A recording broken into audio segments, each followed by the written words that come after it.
ก็ขอบใจเด้อที่เฮ็ดให้เฮาบ่เหงามาช่วงหนึ่ง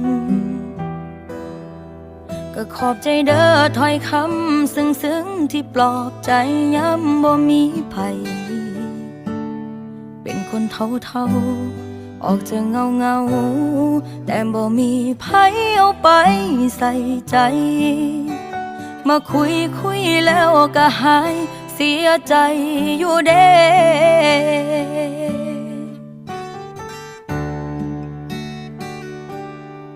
คือถูกเทตอนเฮาหูสึกดีแต่เพิ่นไปบ่ได้ลาจากยา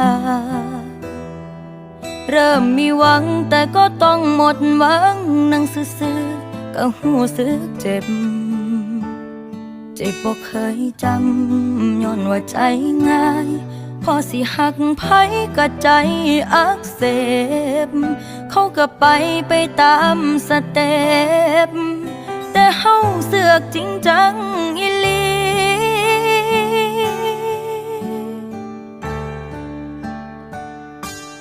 ขอบใจเด้อที่มาเห็นให้เพ้อคิดว่าเฮาเป็นคนสำคัญแต่ความจริงมันก็พอสำนั้นเฮาก็แค่คนทั่วไปคุยจบก็ลบทิมเขาบ่ได้เสียดายเฮาก็เก็บเอามาปลื้มบานไปยิ้มไป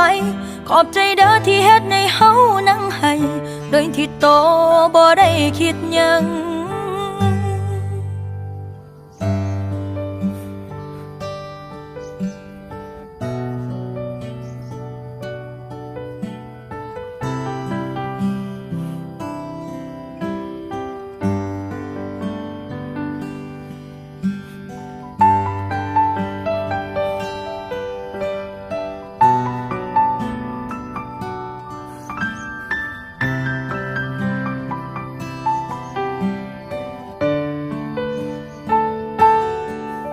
ถูกเทตอนเฮาหูสึกดีแต่เพิ่นไปบ่ได้ลาจากยา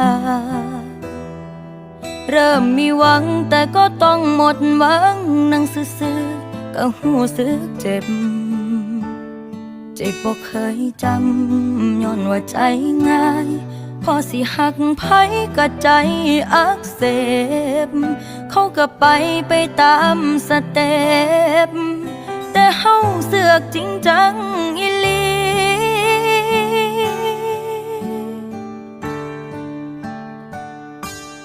ขอบใจเด้อที่มาเห็นให้เพ้อ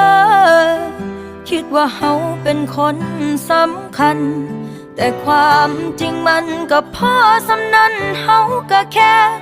คนทั่วไป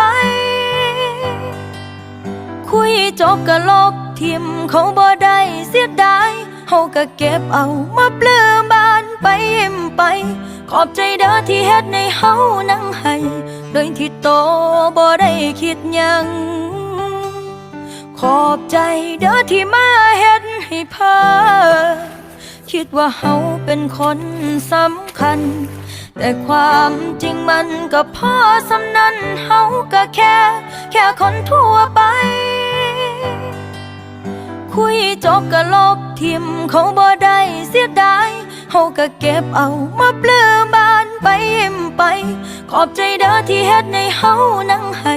โดยที่โตบ่ได้คิดหยังจังใดก็ขอบใจเด้อ